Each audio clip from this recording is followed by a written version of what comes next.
Comme on se retrouve, comme je le disais, chers amis, j'espère que vous allez bien. Donc, on est ensemble pour les 30 prochaines minutes. J'espère que vous avez de l'eau à côté. On va commencer cette nouvelle aventure sur le développement web. Là, ce n'est pas une initiation au développement web ni à la programmation. Là, on va faire un site internet sans taper une seule ligne de code. Donc, ça, c'est mon défi. Et j'ai voulu faire cette formation-là pour deux raisons, en fait. La première, c'est que la programmation n'est pas une aventure excitante pour beaucoup d'entre nous. Il y en a qui s'arrachent les cheveux quand on pense, quand on parle de ligne de code, de langage de programmation. Donc, c'est pas quelque chose d'assez simple, en fait, pour pas mal pour nombre d'entre nous. Donc, ça, c'est l'une des premières raisons. La seconde raison, c'est que on est dans un pays où on fait face à une fracture numérique. Donc, demander à des gens de s'approprier un langage, l'apprentissage, tout cela peut prendre énormément de temps. Donc, mon objectif ici pour cette seconde partie, en fait, c'est essayer de faire un site internet à moindre frais, à moindre coût. Je vais essayer de le faire gratuitement, bon, à part l'hébergement, en fait. Donc, on avoisine quelque chose comme 20 000 francs l'année. Donc, c'est à peu près 1500 par mois, en fait, ce qui n'est pas très, très cher. Et on va avoir un site internet extrêmement compétitif sur le marché mondial de manière générale et très, très bien comparé au site malien de manière particulière. Donc, le titre de cette formation, un site no code. Donc, on ne va pas taper une seule ligne de code et on va créer un site internet. Pour la petite histoire, j'ai marqué en bas, ça sent l'arnaque cette histoire. Ça, c'est un ami qui me dit non, mais c'est pas possible. Eh bien oui, c'est possible et on va le voir. Et même, c'est très simple en fait. Comment cela est possible? Oh my God, oh my God, oh my God. Donc, ça, c'est la réaction d'un de mes proches qui me disait comment je vais faire une telle formation en fait. Donc, ça, c'est mon défi. Donc, cette formation s'étalera probablement sur 3 semaines au minimum. Donc, là, c'est une mise en bouche des différentes technologies qui existent et surtout les technologies qu'on va utiliser. Donc, ça, ce sera la première partie. La deuxième partie, ce sera toute la partie configuration, installation et première utilisation. La troisième partie sera probablement tout ce qui est configuration un peu plus avancée et changement, modification du contenu du site internet. La quatrième partie, je vais voir s'il est pertinent et si j'ai beaucoup de retours et si vous êtes intéressé, toute la partie SEO, donc toute la partie donner la visibilité de son site internet sur les moteurs de recherche. Donc tout ce qui est Search Engine Optimization, c'est-à-dire donner plus de visibilité à ce que vous faites, à ce que vous créez, à votre contenu dans le digital en fait, sur tout ce qui est web. Donc est-ce possible? On va le voir tout à l'heure. Ça, c'est une citation que j'aime bien en fait quand on parle de programmation. La meilleure application est une page blanche. Je ne sais pas qui l'a dit, donc j'ai mis sûrement quelqu'un de connu. Quelqu'un de connu. Eh bien oui, une page blanche n'a pas besoin d'être mise à jour. Une page blanche n'a pas besoin d'être débuggée. Il n'y a pas de bug dans une page blanche. Vous savez, les plus grandes industries qui font des logiciels, qui font des applications, rencontrent énormément de bugs, énormément de failles, à tel point qu'il y a des mises à jour en fait sur les applications qu'on utilise de manière quotidienne et très fréquente, généralement de l'ordre d'une fois chaque mois en fait pour les applications les plus utilisées. Même les systèmes d'exploitation iOS, Android, macOS et tout, ces systèmes-là, aussi vieux soit-il et aussi robuste soit-il et fait par de grandes marques, quand même continue à être mise à jour régulièrement. D'une part pour répondre aux besoins d'usage des clients et d'autre part pour corriger les différentes failles de sécurité découvertes. Une application, une page blanche n'a pas besoin d'être mise à jour. Donc voilà une page blanche. Et voilà, on a fini la formation. J'espère que vous avez... Non, je rigole. Donc voilà, on est ensemble pour les 30 prochaines minutes. Je ne vais pas... Donc ça, c'est une petite blague. Ça m'a bien fait marrer par contre. Donc ça, c'est une page blanche. Vous voyez que, bon, il n'y a pas de bug techniquement sur une page blanche. Allez, un site internet, c'est quoi? Je pense que ceux qui ont suivi la formation sur la programmation ont déjà vu cette page-là que je vous présente. Un site internet est divisé de manière très simpliste en trois grandes catégories, en trois en trois parties importantes. La première est ce qu'on appelle la structure du site internet. Donc, je vous fais en fait un parallèle avec une voiture que j'aime bien, qui est une Mercedes classe G. Donc, la structure d'un site internet, c'est l'armature. Ceci peut être assimilé au châssis d'une voiture. Donc, c'est cette structure métallique qui supporte en fait, toute la voiture. En fait. Donc, c'est sur ce support-là qu'on va venir greffer toutes les fonctionnalités et tous les aspects de design. Donc, cette armature-là, dans le langage web, dans le développement web, est ce qu'on appelle le HTML, donc le Hypertext Markup Language. Donc c'est ce langage-là qui régit en fait le développement web d'une page internet. Donc c'est ce langage-là qui va venir apporter cette partie structure du site internet. Bon, on ne va pas taper de code, mais ça c'est juste à titre de rappel pour donner un fondement et une base. Donc le jour où vous verrez le mot HTML, donc ne soyez pas surpris. Donc le jour où vous verrez un code HTML, vous direz, ah tiens, ça s'occupe de donner une structure à mon site internet. Maintenant, l'aspect présentation. L'aspect présentation, pour faire un parallèle avec la voiture, c'est cette partie-là qui va venir apporter tout ce qui est design, couleur, forme, matière utilisée, qualité de la matière et ainsi de suite. Donc tout ce qui est esthétique. Donc cette partie présentation est très importante. Personne ne s'assoit dans un châssis pour rouler sa voiture ou vraiment, bon, on le voit dans les films d'Avengers, mais voilà, en réalité, c'est pas comme ça que cela marche. Donc cette partie présentation, généralement dans la partie web, est apportée par cette surcouche de langage qu'on appelle le CSS, le Cascading Style Sheet. Donc les styles de présentation en forme de cascade.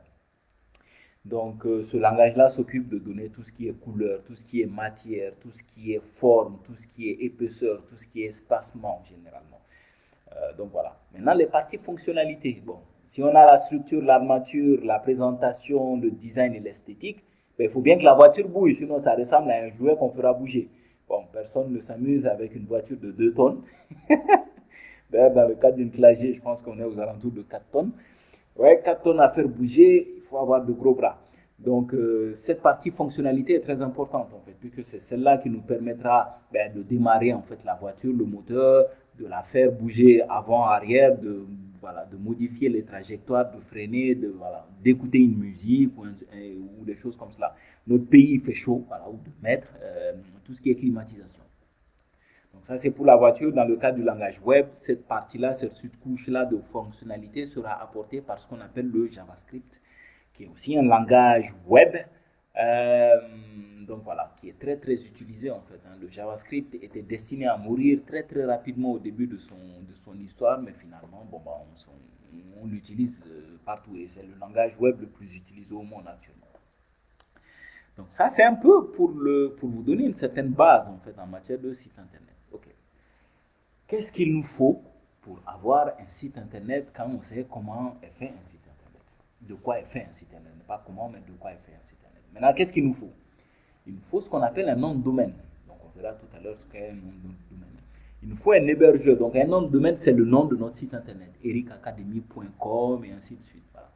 L'hébergement, c'est là où on va venir enregistrer les différents fichiers de notre site internet. En fait, un site internet, c'est des fichiers, c'est une suite de fichiers, de dossiers dans lesquels on va venir enregistrer la page d'accueil, la page de contact, la page de service, de formation et ainsi de suite. Et les fichiers du site, c'est les différentes pages dont je vous parlais là. Et c'est tout cela combiné en fait qui donne le site internet.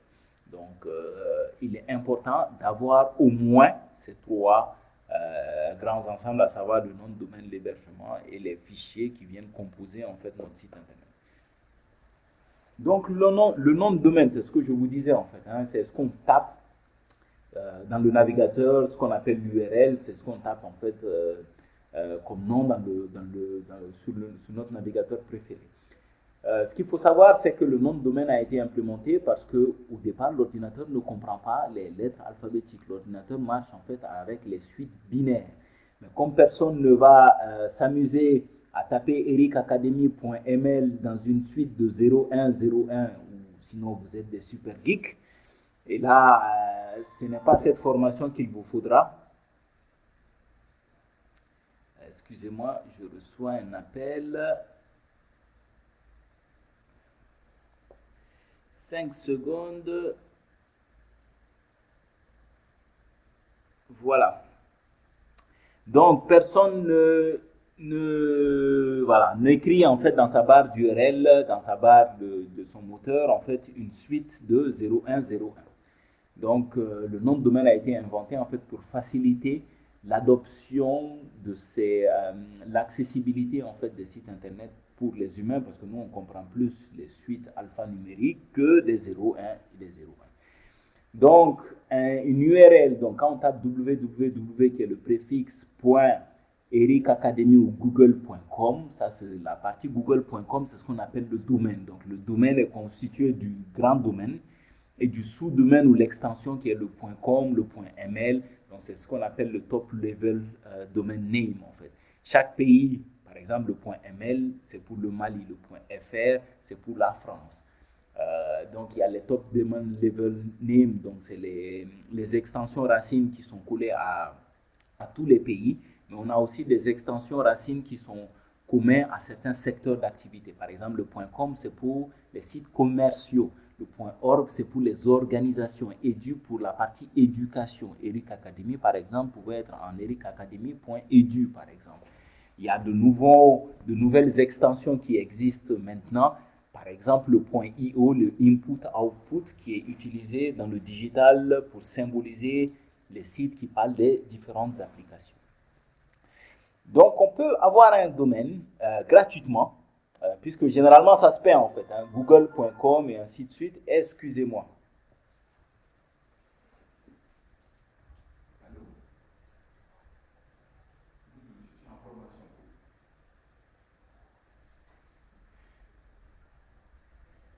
Excusez-moi, un appel. Bon, bah voilà. Donc, ça, c'est les joies du direct. Bon, vous comprendrez. Alors, le nom de domaine, techniquement, on l'achète. Google.com a acheté son nom de domaine au même titre que Amazon, au même titre que eBay et ainsi de suite. Donc, ces noms de domaine, on les achète. Mais il y a des sites, en fait, hein, donc c'est des organisations, c'est des sortes d'organisations à but non caritatif qui, voilà, qui mettent à disposition des domaines qui ne sont pas forcément payants. Donc, là, un exemple, c'est freenom.com. Donc, Freenom, vous allez dessus, vous pouvez avoir des domaines gratuitement. Et ils offrent des domaines avec une extension .ml pour le Mali. Donc, ça, je vous invite à y aller dessus. Donc, là, vous pouvez avoir un domaine gratuit pendant une année et vous ne payez rien. Donc, il y a des noms de domaines aussi qui sont payants. Donc, ça, c'est généralement ce qui se fait dans la construction de sites internet. Bon, il y a énormément de sites. Hein. Il y a, les hébergeurs vous proposent des moteurs de recherche pour voir en fait si vos noms de domaine sont disponibles et à ce moment-là, vous pouvez les acheter. Il y a Gandhi, il y a d'autres, il y a énormément de sites en fait. Donc, tapez juste achat nom de domaine et vous verrez. Donc, vous devrez vous munir d'une carte bancaire pour cela. Voilà, donc UBA, je pense, dispose d'une carte bancaire. Moi-même, je passe par ces derniers-là. Donc voilà, un bon rapport qualité-prix. Vous rechargez votre carte et vous pouvez faire des achats. Il vous faudra un hébergeur. C'est quoi un hébergeur en fait? Un hébergeur, c'est un service qui vous permet de publier les différents fichiers. Là. Vous savez, on a déjà vu qu'un site internet, c'est tout un tas de fichiers en fait. Donc un hébergeur, c'est celui-là qui va venir enregistrer, sur lequel vous allez enregistrer en fait vos différents fichiers. C'est comme un ordinateur en fait, in fine. Donc dans votre ordinateur, vous avez pas mal de fichiers et votre hébergeur aussi voilà, va s'occuper de sauvegarder les différents fichiers de votre site internet. Quand les gens vont sur Google par exemple, la page d'accueil de google.com, c'est un fichier. Donc vous réclamez un fichier dans le serveur Google. Donc le serveur Google est l'hébergeur de Google. Google même lui-même héberge son propre site. Donc voilà, quand vous demandez google.com, en fait, vous demandez le fichier de la page d'accueil de Google. Donc le serveur va vous envoyer cette page-là qui s'affichera sur votre navigateur. Et ainsi de suite, en fait. Toutes les pages, par exemple, les pages contacts, les pages d'Amazon par catégorie. Si vous voulez acheter une montre, chaque page de montre, en fait, est un fichier à part. Bon, souvent, les fichiers peuvent se construire dynamiquement. Bon, ce n'est pas forcément le sujet, mais voilà. Donc, il faut trouver un endroit où enregistrer ces différents fichiers. Donc on verra dans la deuxième partie qu'il est possible de développer un site internet en local, c'est-à-dire sur son ordinateur, ou de le déployer chez un hébergeur web pour qu'il soit accessible de tous. Mais ça, on le verra dans la deuxième partie. Il y a des hébergeurs gratuits. Il y a le 3owebhost.com, il y a le Infinity Free et HeroQ que j'utilise beaucoup. Moi, j'utilise beaucoup HeroQ, donc ça, c'est pour le développement de sites internet où je ne passe pas forcément par des CMS. Bon, on verra ça tout à l'heure. Donc ça, c'est des hébergeurs dits gratuits. Bon, vous savez, qui dit gratuit dit, bon, pas beaucoup de configurations possibles, c'est pas forcément très très flexible, ça n'a pas une bande passante de dingue, ça veut dire que quand beaucoup de personnes veulent avoir accès à votre site internet, bon, il risque d'y avoir un peu de temps d'attente. Donc, généralement, les hébergeurs gratuits en matière de développement web sont utilisés dans ce qu'on appelle la pré-prod, c'est-à-dire pour vous donner une certaine idée de votre site internet avant le déploiement web. N'utilisez pas réellement un hébergeur gratuit pour faire un site commercial. C'est vraiment, vous allez donner une mauvaise expérience d'utilisateur à vos clients. Donc, si vous ne savez pas c'est quoi une expérience d'utilisateur, j'ai fait énormément de formations dessus, l'UX design, donc essayez de faire un tour sur cette formation-là. Et il y a des hébergeurs payants. Bon, je n'ai aucune action dans dans les sites que je vous liste là, c'est réellement ce que je connais. Et j'utilisais beaucoup OVH, là j'ai migré sur LWS. J'ai utilisé, il fut un temps, One and One, bon, qui est passé à Ionos, je crois. Le site a changé de nom, mais tapez One and One. Il y a Hébergeur Discount aussi, qui est l'un des plus bas hébergeurs français. Donc voilà. Bon, je vous ai listé les hébergeurs français parce que l'avantage d'héberger son site sur le territoire français, c'est que la France n'est pas très loin du Mali en fait. Donc le chemin réseau que va emprunter vos utilisateurs, s'ils se trouvent au Mali, ne sera pas très éloigné. Bon, il y a des hébergeurs aux États-Unis, par exemple, il y en a beaucoup qui sont connus, les GoDaddy, les Alika Host, les choses comme cela. Bon, les États-Unis, le chemin d'accès Internet est un peu plus loin. Donc, il y a beaucoup plus de sauts au réseau que les clients devront faire. Donc, pour faire très simple, plus le chemin réseau est loin, plus le temps d'attente avant de télécharger le fichier demandé par le client ou la page demandée par le client, donc plus cela sera un peu plus long. Donc, voilà. Et le site internet, comment on va créer le fichier? Bon, il y a plusieurs possibilités. Je vous en liste deux pour faire très simple. Soit vous êtes des geeks, vous avez bien suivi ma formation sur l'initiation au développement web et à la programmation. Vous tapez comme un malade sur le clavier à la vitesse de Flash. Bon, Flash, c'est un super héros. Mais si vous êtes un geek, je crois que vous connaissez déjà ce super héros. Donc voilà. Donc ça, c'est la première option pour créer votre site internet. Donc cette formation n'est pas du tout faite pour vous. Non, je rigole. Je pense que peu seront dans cette catégorie-là. Bon, je sais, bon, en fait, on tombe très souvent dans le piège du geek avec des lunettes, je ne sais pas. Moi, j'ai commencé à mettre des lunettes, donc c'est peut-être ma partie geek commence à s'affirmer un peu maintenant. Ou soit on est un peu plus malin et on se sert d'un logiciel qu'on appelle le CMS. On verra ça tout à l'heure, ce que ça veut dire pour créer notre site internet. Donc, on ne fera que cliquer sur notre souris. Donc, et peut-être taper du texte, mais on ne va pas réellement apprendre de langage, on ne va pas se prendre la tête à débugger notre site internet, les différents bugs et ainsi de suite. Et c'est ce que je parachève en disant que la force du no-code soit avec toi. Ça, c'est le chemin que je privilégie pour tous novices, pour tout débutant. Donc, ne vous prenez pas trop la tête. Vous pouvez faire un petit tour sur ma première formation d'initiation au développement web pour comprendre un peu les différents enjeux. Mais voilà, donc les CMS aujourd'hui sont très robustes et vous permettent de créer un site internet de manière très simple. En parlant de geek, pourquoi je ne vous conseille pas de taper vous-même votre site internet? Ben, cela s'illustre parfaitement sur cette page-là. Une fois, un ami proche de moi, un geek, m'a fait une blague.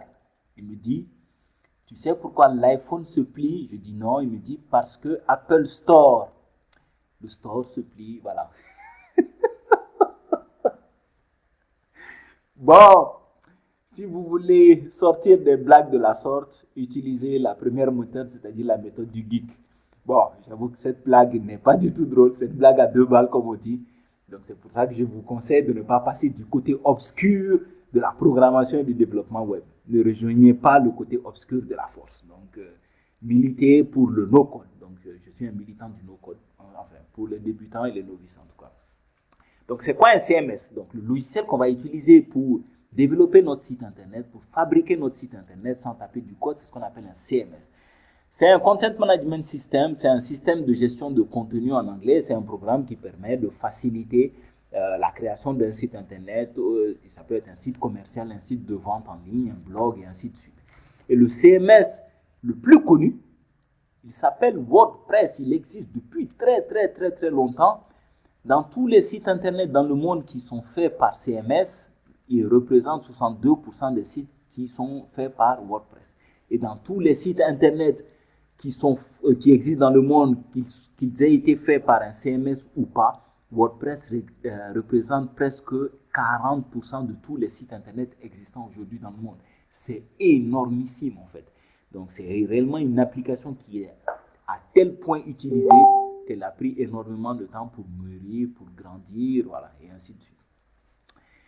Donc, ce que je vous expliquais, donc on est toujours dans la phase de la création de son site internet.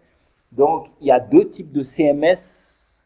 On verra qu'un seul, mais il y a deux types de CMS qui existent en fait. Je simplifie en fait. Hein, le sujet peut être un peu complexe, donc j'essaie de simplifier un peu tout cela. Donc, pour créer son site internet, en fait, les fichiers de son site internet, on peut passer par un site qui, au lieu d'être une application, a une sorte de CMS maison, fait maison, implémenté dans le site propre à lui-même. Donc, il va vous assister dans la création de votre site internet. Donc, ça, c'est une première possibilité. Les plus connus sont Squarespace, Weebly, Wix. Donc, ça, c'est réellement des sites qui sont très robustes, très utilisés. Généralement, tous les designers sont presque sur Squarespace. Et voilà, donc, moyennant un abonnement, vous avez un nom de domaine, un hébergement, il vous propose réellement une solution clé en main. Et dans cette solution-là, vous avez aussi un assistant qui vous aide à créer votre site internet. Ou sinon, il y a aussi des sites qui vous proposent la partie hébergement, nom de domaine et ainsi de suite, moyennant une certaine contribution financière et qui vous proposent plusieurs CMS, dont le plus connu qui est WordPress. Donc, c'est ce qu'on va voir aujourd'hui. Donc, pour faire un récap simple, en fait, si vous voulez faire un site internet, je vais simplifier la démarche et vous avez trois possibilités. Le tout gratuit, c'est-à-dire vous pédalez vous-même, vous produisez l'énergie vous-même. Voilà, donc ça c'est la partie écologique. Bon, c'est un peu casse-tête, un peu lent. Bon, ça c'est idéal réellement si vous faites de la pré-prod, si vous développez pour un client, mettez son site internet sur un environnement gratuit dans un premier temps pour qu'il y ait accès. Mais voilà, donc ça vous évitera de faire des dépenses avant que le client n'ait quelque chose de palpable. Ou vous-même, avant d'avoir un rendu final, vous pouvez avoir un rendu intermédiaire accessible sur Internet.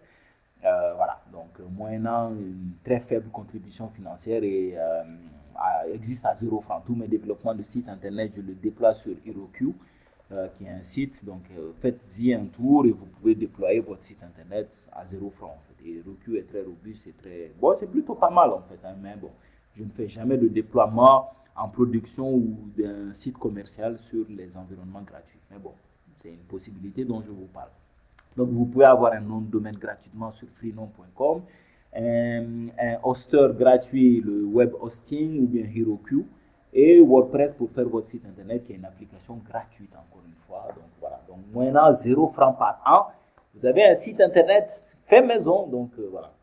Il y a ce qu'on appelle aussi les sites avec les CMS maison. Donc, c'est les sites que je vous disais en fait, hein, qui vous offrent une sorte de solution clé en main. Ils s'occupent du domaine, de la sécurisation, de la visibilité, de la bande passante et vous offrent aussi un logiciel qui vous assiste dans la création de votre site internet. Alors, généralement, comme toutes ces solutions-là sont des packages, ça a un certain prix. 40 000 francs par an pour un site, c'est pas très cher, mais voilà, ça a son prix quand même. Généralement, cela commence à partir de 40 000 francs par an pour les formules d'abonnement mensuel avec des options les moins élevées en fait. Donc, Weebly par exemple, je pense que cela aussi aux alentours de... Bon, il y a une version gratuite hein, sur Weebly, mais la version payante commence à partir de 5 $ par mois si vous prenez l'année. Donc, on est aux alentours de 35 à 40 000. Bon, on ne va pas parler réellement de ça. On va parler de WordPress qui est mon choix sur lequel je vais baser en fait cette formation. Pour une seule et bonne raison en fait, c'est que c'est un peu le 4x4. Donc là, j'ai pris en fait des analogies. Donc le tout gratuit, c'est le vélo, vous produisez l'effort. Les sites avec des CMS maison, bon, c'est les sportifs. Vous voyez, voilà, quand on a de l'argent, on a de la thune à dépenser, on veut être bling bling, tape à l'œil. Bon, généralement, ces sites-là, voilà, sont de très bonnes alternatives. Ou sinon, voilà, quand on veut réellement le bon rapport qualité-prix, ben on prend une 4x4 surtout au Mali qui est idéal pour nos routes en fait. Donc là, on va vers des environnements qui vont nous proposer un nom de domaine, un hébergement et voilà un module qui nous permettra de développer notre site internet par ce CMS-là, cette application qui s'appelle WordPress qu'on verra en partie 2. Donc on choisit le nom de domaine, l'hébergement et WordPress. Et généralement, on est aux alentours de 20 000 francs, 1500 francs par mois et 20 000 francs par an. Donc 20 000 francs par an, on a un nom de domaine, un hébergement et un site internet. C'est pas fameux ça? Et je vais vous montrer tout cela gratuitement. Bon, enfin, développez votre site internet. Je ne vais pas venir vous déployer votre site internet gratuitement, bien sûr. Mais bon, voilà, au moins vous saurez comment faire. Donc, bon, ça c'est un petit aperçu d'un site internet que vous serez capable de développer à la fin de cette formation. Donc ça, je l'ai développé très rapidement sur WordPress. Donc ça, c'est la page d'accueil. Et ça, c'est le rendu de ce site-là sous un environnement mobile. Donc ça, c'est la page qui va s'afficher sur un téléphone portable. Donc les sites sont responsifs, c'est-à-dire qu'ils s'adaptent au terminal utilisé par le client. Aussi bien un téléphone portable, une tablette ou un PC fixe. Donc ça, c'est la vue PC, voilà, et ça, c'est les vues mobiles, donc sur téléphone portable. Donc vous voyez que le site, réellement, il est pas mal en fait. Hein. Enfin, les images sont pas mal. Donc c'est ce qu'on va essayer de faire et c'est ce qu'on va faire, même pas essayer. Ça, c'est une promesse que je vous fais. À la fin de cette formation, vous serez capable de faire un site pareil. Maintenant, après, déployer ainsi de suite. Donc ça, c'est juste des séries de clics que vous ferez une fois que vous allez acheter un environnement d'hébergement avec votre nom de domaine. Le nom de domaine, généralement, quand vous prenez des solutions d'hébergement sur les sites que je vous liste là, ils vous l'offrent la première année. Maintenant, la seconde année, cela aussi aux alentours de 10 000 francs par an. 10 000 à 11 000 francs par an. Donc voilà, ceci va mettre fin à cette première partie. Donc avant de se quitter, je vous parle très rapidement de ma formation à venir sur le marketing digital qui commencera le samedi 5 mars prochain. Donc vous avez 3 semaines pour vous décider. Cette formation est réellement un concentré de tout ce que je connais, de toute mon expérience sur le marketing digital. Donc on va, durant 30 heures de formation, parler de marketing digital, de création d'identité, de création de marque, de tout ce qui est stratégie marketing, la commercialisation, la vente, la communication, les différents outils d'automatisation dans le marketing. On va parler de plein de choses en fait. Et si vous payez, vous décidez en fait avant le 16 février, donc la semaine prochaine, donc réfléchissez vite, avant le mercredi prochain, je vous fais une remise de 25 000 francs sur les 125 000. Donc, vous payerez 100 000 francs au lieu de 125 000. Et je suis tellement fier et tellement convaincu du contenu que je vais enseigner durant cette formation que si vous n'êtes pas entièrement satisfait, je vous rembourse entièrement au drum près. Pas besoin de me donner une explication. Vous venez, vous me dites je ne suis pas satisfait, je vous rembourse intégralement. Donc ça, c'est pour vous dire à quel point je suis confiant du contenu que je vais partager. Donc pour réserver, voilà, vous pouvez m'appeler au 84 59 59 55 ou juste payer en fait par Orange Money. Vous pouvez aussi payer en liquide, donc à ce moment-là, appelez-moi et on va convenir des rendez-vous pour cela. Écoutez, ceci va mettre fin à cette formation. Donc, si vous avez aimé, n'hésitez pas à liker cette vidéo. N'hésitez pas à la partager non plus. Vous avez des amis sûrement qui vont être probablement intéressés par une telle formation pour créer un site internet sans taper une ligne de code. Donc, si vous en connaissez autour de vous, n'hésitez pas à partager, à mentionner cela, à liker. Ceci donnera de la visibilité pour le travail que je fais gratuitement pour vous. Et ce travail-là a été fait par amour et par passion. Donc, n'hésitez pas à partager ça auprès de vos proches. Et encore une fois, je vous remercie pour votre temps, pour votre écoute. Si vous avez des questions ou si vous avez besoin d'aide, je suis à votre disposition. Donc, vous pouvez m'envoyer un email, un message à ericacademy@protonmail.com ou m'appeler en fait sur le numéro que je vous ai montré sur la slide d'avant. Envoyez-moi un petit message et je prendrai plaisir à vous répondre. On va s'arrêter là. Je vous souhaite une bonne fin de semaine, une bonne soirée. Prenez soin de vous et de vos proches. Notre pays a besoin de nous tous. Donc, serrons-nous les coudes à défaut de nous serrer les mains. Et on se dit à la semaine prochaine pour la deuxième partie. Allez, ciao, ciao.